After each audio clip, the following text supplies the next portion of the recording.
Coucou à tous, buongiorno a tutti, en dag allemaal, en hola pour nos amis espagnols, je ne les ai pas oubliés cette fois-ci. Alors, comment allez-vous aujourd'hui? Donc, il y a déjà une semaine qui est passée, et mamma mia, ça passe beaucoup trop vite. Et même si ça passe beaucoup trop vite, moi j'ai toujours une hâte de me retrouver devant vous et de partager ce chouette moment. J'apprécie ce moment, je vous l'ai déjà dit, et j'espère que vous aussi. Alors, j'espère que vous passez de bons moments. Alors, nous sommes dans une période de transition tous où on met un pied dehors et encore un pied à l'intérieur, avec beaucoup de questionnements, on ne sait pas trop quoi, parce que l'un dit ça, l'autre dit cela. Mais de toute façon, le mot-clé, c'est rester prudent et ne pas trop se réjouir de ce déconfinement. Soyons prudents, vraiment, c'est la rigueur qui est de mise là, très important. C'est la santé, on ne joue pas avec ça. Et moi, j'ai beaucoup pensé à tous les gens qui ont repris leur travail, avec leur inquiétude. C'est normal. Et voilà, petit à petit, on rentre dans une phase de découverte de soi, d'un petit peu presque avoir oublié quelle était notre vie d'avant, hein, socialement, et de se dire, une fois qu'on est là, on se dit, oh, c'est quand même important, l'activité professionnelle, les relations avec les autres. Il y a des fois des gens qui, en se levant le matin, purée, j'ai pas envie d'aller travailler, genre, ils en ont déjà marre avant de commencer. Mais je pense que cette période qui est passée là va permettre à beaucoup de monde de se recentrer, de se dire quelle chance qu'on a, quoi. Quelle chance qu'on a. Et voilà. Donc, on va un petit peu regarder avec ce beau tarot ici. Je vous l'ai déjà montré l'autre fois, très blanc, et on voit bien les dessins. Après, je vais vous mettre un petit socle. Je vais essayer de faire ça mieux, parce que l'autre fois, c'est vrai que on voyait pas trop bien mes cartes, quoique j'ai fait l'effort, mais voilà. Voilà, c'est avec la pratique comme on dit, c'est en forgeant qu'on devient forgeron, n'est-ce pas? Donc je ne perds pas espoir, et à chaque fois je mets des nouvelles choses en place pour vous faire plaisir et vous contenter surtout, parce que ça doit être un moment agréable, voilà, et on ne doit pas spécialement avoir des outils qui coûtent cher pour faire du bon travail, hein? On fait avec ce que l'on a. Et c'est pas pour ça que ça va enlever la qualité de notre travail. Et ça, c'est pour toute activité professionnelle. Toute. Très bien que je tire le battleur, tiens. Allez, ben la papesse. La papesse, c'est vraiment donc une carte de passivité. Cette papesse, c'est une connaissance livresque. Vous voyez, elle tient ce beau livre, mais son regard est neutre et absent. Elle sait quelque part ce qui contient dans cette carte. Vous voyez, je vais vous la mettre ici. J'ai construit un petit socle ici. Comme ça, vous la voyez bien, cette papesse. Vous voyez, cette papesse, elle est le symbole de la maternité, de la mère, symbole de la pureté, suite à son visage blanc, qui est référence à l'œuf où elle est assise, qui parle de gestation. C'est peut-être une maman qui va accoucher aussi, c'est quelqu'un qui est assis sur ses projets. C'est quelqu'un, vous voyez, à ce voile. Elle est justement dans cette connaissance livresque pour après enlever ce voile et aller dans la connaissance ésotérique où elle aura accès. Mais d'abord, avec ce livre en main, on peut parler que quelqu'un doit passer par la case formation pour acquérir du travail, vous voyez ? Il faut passer par cette case-là. Ça peut parler aussi, vous savez, quand quelqu'un demande, tiens, est-ce que mes finances vont aller? Eh bien là, en tant que moi, tarologue, qui peut me représenter, puisqu'elle a en main, quelque part, le tarot aussi, ça peut vraiment illustrer cette personne-là, et qui va lui dire, bien, tenez bien vos comptes, sérieusement. Votre livre de comptes, tenez-le bien, c'est important. Soyez régulière là-dedans. Ça peut parler de contrat de mariage, contrat de travail. Vous voyez, c'est plein de choses comme ça. Le 2 représente 2 barres ici qui parlent quelque part de la réceptivité, où tout est contenu dans l'urne. Ça représente quelque part deux Donc, un petit peu comme, vous savez, l'utérus de la femme où elle va pouvoir procréer. Et à l'intérieur, il y aura l'œuf qui est en gestation.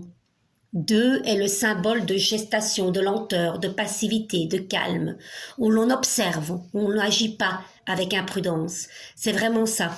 Et si maintenant on tire ici la carte du travail, donc la carte du travail, je vais la trouver, c'est le battleur.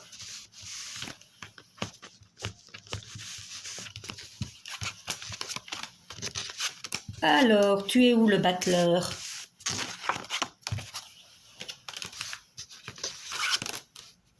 Voilà, excusez-moi pour le temps perdu, elle est ici, vous voyez? Donc, après une case de formation, après, on trouvera du travail. Donc, si quelqu'un vous demande, est-ce que je vais trouver du travail? Oui, il y aura un contrat. Après ta formation, tu trouveras du travail. Donc, le battleur, c'est le 1. Donc, c'est la barre que vous voyez ici, le numéro 1, en chiffre romain, qui parle un petit peu, Madre mia, du signe masculin, phallique, quelque part. Donc, le 1, c'est vraiment le commencement, le début de quelque chose. Vous voyez, il a son beau chapeau en forme de lemniscas, où vous voyez, c'est le mental. C'est le mental, c'est l'infini du mental, où les idées se créent.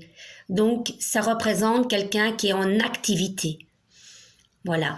Le petit bâton ici parle de l'activité céleste et de l'activité terrestre, où grâce à ce bâton, il y aura cette énergie, où il va entreprendre grâce à tous ces outils qui sont déployés sur sa table, ou quelque part, vous voyez le petit mantras, c'est quelque part l'ancien sac du mat que je vous ai parlé l'autre fois, vous voyez, ici,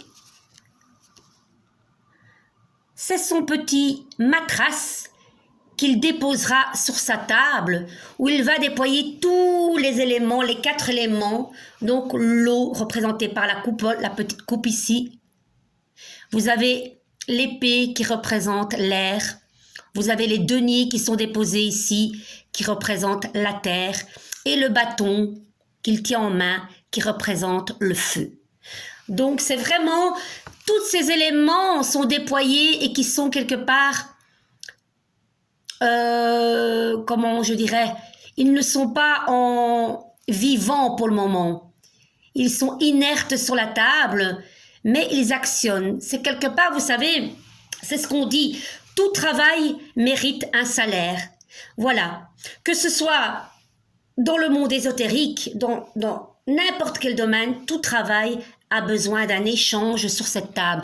Donc, quelque part, vous voyez, comme moi, en tant que tarologue, quelqu'un vient me consulter, eh bien, la personne doit mettre une valeur à mon tirage et à mon tarot pour qu'il y ait cet échange universel. C'est très important. Ça peut être un troc, ça peut être un repas, une bouteille de vin. Voilà, mais tout travail a besoin d'être valorisé par la consultante qui vient vous voir. Et c'est comme ça pour tous les domaines professionnels. C'est pas parce que on est dans un monde ésotérique qu'on doit dénigrer notre travail. Notre travail est quelque chose d'important où la personne qui vient chez nous est prête à entendre le message. Non pas le message qu'elle veut entendre, mais que le tarot va lui transmettre. Ça, c'est très important. Donc, il faut, vous voyez, les deniers sont mis sur cette table pour pouvoir faire ce tirage ou pour que le travail soit accompli dans n'importe quel domaine. C'est important de mettre une valeur à ce que l'on fait. Et après, vous voyez tous ces éléments qui sont quelque part inertes dans le 1, dans le début. Quand on va à la dernière carte, le monde, qui, elle, est le travail accompli, la quintessence de tous ces éléments, parce que pour arriver au monde, il faut travailler. Il faut que tous ces éléments, l'eau, le feu, l'air et la terre, soient mis en action pour produire et créer le cinquième élément qui est cette belle femme qui est à l'intérieur de cette mandorle. Vous voyez, elle a comme signe commun le même bâton que le battleur qui parle d'énergie. Mais pour arriver à une harmonie totale, et pour arriver quelque part en sa majesté, parce qu'elle est quelque part dans une mandorle, elle est vraiment comme dans les églises, vous voyez, il y a souvent cette représentation de cette belle femme entourée de l'aigle qui est l'air, le mental, le feu et la terre. Ça, c'est important. On pourrait confondre l'énergie du bâton avec les deniers, mais le bâton, l'arbre, c'est ce qui brûle, tandis que les deniers ne brûlent pas. Ça, les deniers, c'est ce qu'on a trouvé dans les minerais, ça ne brûle pas. Ça vient de la terre, mais ça ne brûle pas. Il n'y a que le bâton qui peut brûler. Donc, pour accéder à cette quintessence et cette harmonie totale où on est vraiment épanoui dans tous les domaines, il faut passer par la case 1, puis 2, 3, 4, 5 pour arriver à l'aboutissement. Et puis c'est un éternel recommencement. Parce que c'est pas parce qu'on accède au monde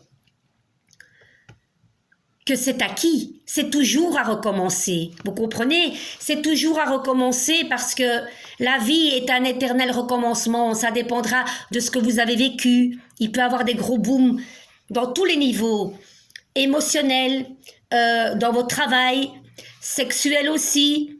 Ça peut être des grands booms et puis redescendre. Et Dieu sait, des fois, vous savez très bien, comme ce diable ici, qui est assez parlant.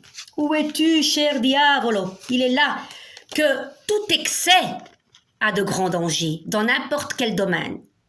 Émotionnel, quelqu'un qui est surémotif, qui est submergé par les émotions, ne va plus voir les choses dans la réalité. Voilà. Ça peut être sexuel, ça peut être les excès au niveau de la nourriture, les excès des achats compulsifs, c'est plein de choses comme ça. Donc très compliqué d'être dans les excès aussi. C'est un danger, Il faut mettre des limites et oser dire non comme ce diable. Vous voyez? Donc voilà. Et après, on boucle la boucle avec ce monde et puis on revient à 1 et c'est tout le temps à recommencer. Voilà. Donc, je pense que c'est pas mal. Le petit socle que j'ai construit, c'est à peaufiner, je le sais. Mais ça va arriver. Donc, je vais enlever ceci. Et maintenant, je vais prendre une carte un petit peu de l'amour. Hein? Parce que sans amour, on n'est rien. Qu'en pensez-vous? Moi, je dis que oui. Oh, c'est joli ça. Regardez ce que je tire. Vous la voyez? Allez, je vais la mettre comme ça. Sentiment romantique. Mais que bello! J'adore. Vos sentiments sont authentiques et dignes d'être vécus. Voilà. Si vous posez des questions par rapport à votre relation actuelle, eh bien, je vais vous lire cette belle carte. Un petit moment. Sentiment romantique. Je ne vous ai jamais tiré ces cartes, hein, des amours, des anges de l'amour. C'est tellement beau. Hein. Alors, sentiment romantique. Voilà. Vous écoutez? Voilà. Les remous de votre cœur représentent la mélodie de l'amour qui vous appelle. Cette carte vient vous guider pour suivre la voie de ces sentiments. Peut-être avez-vous rencontré quelqu'un qui fait battre votre cœur et vous demandez si vous devez le draguer. Ce tirage vous répond oui. Flirtez. Invitez la personne à un rendez-vous ou faites-lui part de vos sentiments. Si vous attendiez un renouveau du romantisme dans votre vie, cette carte est le signe que vous devez le faire advenir. Vous pouvez vous faire la cour, par exemple, en vous offrant un massage de luxe, en vous achetant des cadeaux, en vous visionnant un beau film d'amour. Vous pouvez également chercher activement à attirer l'amour. Tout d'abord, affirmez qu'il est déjà en vous. Un partenaire fait effectivement remonter ses sentiments à la surface. Cependant, il existe au fond de vous comme une possibilité initiale. Plus vous affirmerez « je suis follement aimé », plus vous créez cette qualité en vous et l'attirez dans une relation. Dans certains cas, vous pourrez tirer cette carte comme le signe que vous êtes prêt pour un nouvel amour. Elle vous guide vers l'action à entreprendre. Par exemple, remarquez les partenaires éventuels qui pourraient vous convenir, fréquentez les lieux adéquats, en particulier les événements sportifs ou culturels correspondant à vos goûts et intérêts. Et voilà. Et quand on parle de nouvel amour, ça peut représenter aussi cette personne-là, un renouveau. Ça peut être un renouveau professionnel, un renouveau au niveau du romantisme, nouvelle relation, on redébute quelque chose, ou bien on met un renouveau dans la relation actuelle. On met des choses en place, comme disait cette carte, un peu plus de romantisme. Et c'est important, quand on se dit je m'aime et je mérite l'amour, eh bien on le sait, ça commence par soi-même et on ouvre les portes. Du coup, la personne sent cette énergie que vous avez envie de partager avec elle. Ça peut être même amical, hein, mais c'est important d'ouvrir cette porte, d'ouvrir ce cœur qui a été peut-être blessé, meurtri dans le passé, qui a connu des souffrances, voilà. Essayez un petit peu d'ouvrir votre cœur comme une rose qui s'ouvre et sentez cette rose, humectez-la. Sentez cet apaisement, c'est vraiment la couleur du rose, de l'amour, de l'apaisement, du partage, de la relation égale, d'égal à égal. Parce que dans une relation d'égal à égal, on ne cherche pas quelque part à séduire l'autre. Vous comprenez ce que je veux dire? On n'est pas dans l'amoureux où on se joue des fois, c'est un peu ambigu. Un peu à droite, un peu à gauche, oui, et viens, et que je te drague, et puis je passe à autre chose. Voilà. Tandis que dans la relation pure, on se montre tel quel, nu, vraiment libre, comme la carte du soleil. On est quasiment à poil. Eh oui, d'égal à égal, sans complexe. Vous voyez, vous avez ces belles gouttes qui émanent comme ça. Quand vous voyez cette goutte, elle est pleine de joie, de chaleur, où on est prêt à partager, à construire avec ce mur qui est derrière, vous voyez? Même si on a encore des craintes, parce que vous voyez, la carte du soleil, il y a un jumeau ici qui est encore sur le plan terrestre et qui n'ose pas aller rejoindre l'autre. Mais l'autre va l'aider. Allez, viens, n'aie pas peur. Parce que là, il a encore sa petite queue des diables qu'il avait dans le passé. Vous voyez ça? Regardez un petit peu. Le jumeau ici, si je ne me trompe pas, non, ici, excusez-moi, a encore ce petit côté animal. Voyez, sa petite queue, qui fait référence au passé où il était enchaîné, où il ne pouvait pas se libérer d'une situation, peu importe laquelle. Eh bien non, là, il est libéré avec cette corde un petit peu, ce lien de sang qui les unit. Ça peut être une âme jumelle, la flamme jumelle, où le se dit tout, où on ne se cache rien. Voilà, on va terminer avec cette belle carte, ce beau soleil. Regardez. Donc, soyez vous-même. Soyez vous-même, c'est important. Dans n'importe quelle situation, être soi-même, c'est gagner tout. Voilà. Comme je vous l'ai déjà dit, on ne peut pas plaire à tout le monde. Souvent, on n'arrive pas à dire non pour être aimé de Pierre, Paul et Jacques. Eh bien non. Faites-vous passer comme un petit diable et osez dire non. Osez vous affirmer. Et c'est pas pour ça qu'on va vous respecter moins et vous aimer moins. Au contraire, on va mieux vous respecter et vous allez vous respecter. Va bene così? Maintenant, je vais quand même tirer une carte. Écoutez, de cette beau boîtier ici, l'oracle des fées. J'ai pas de musique aujourd'hui, vous avez vu? J'ai des soucis d'internet, et je pense que c'est un peu dans toutes les communes où ils font des travaux, et depuis hier, maintenant j'aurais pu mettre ma radio et tout, mais je me suis dit un peu de tranquillité de temps en temps, surtout que je parle fort, hein? Au moins vous entendez bien ma voix, d'accord? La fée marraine, écoutez bien, je suis là pour te rappeler ta valeur.